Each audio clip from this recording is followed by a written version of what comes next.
I'm just quickly going to show how you configure the TSDZ2 mid-drive through the hidden configuration menu. This is the VLCD5 display, and it is paired together with a 750 watt 48 volt TSDZ2 mid-drive. To enter the menu, simply press and hold the power and the I button for 3 seconds and then quickly press the I button 4 times until you enter the first setting. It can be hard to succeed the first time, so be patient. If you don't succeed, turn the display off and back on again, and then it should work better.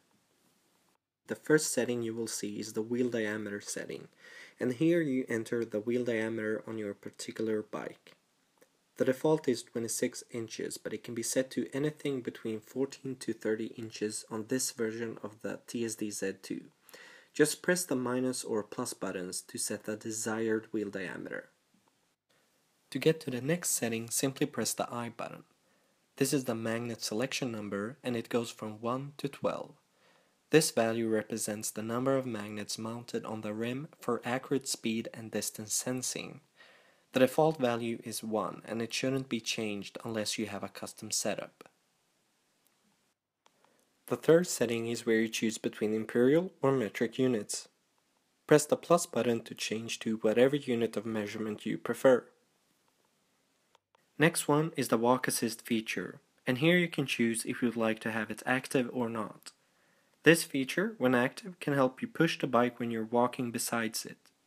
If you press and hold the minus button, the mid-drive will engage and push the bike in a walking pace. Again, press the plus button to either activate or deactivate the function. This setting stands for speed and is nothing other than a speed limit. You can simply enter the desired speed limit and it will turn off the assistance when going over the set limit. Maximum speed is 45 km per hour though. The power setting should limit how much power the mid-drive consumes. The default value is 16 and you're free to choose whatever level you desire. Just be careful. The next setting cannot be changed, so we'll just skip it and go straight to the 25 km per hour speed limit. Just turn it on or off depending on your needs. And this last setting can also not be changed, so just skip it and exit the menu by pressing the I button one last time. That's it. Hope this helped and that you enjoyed the video.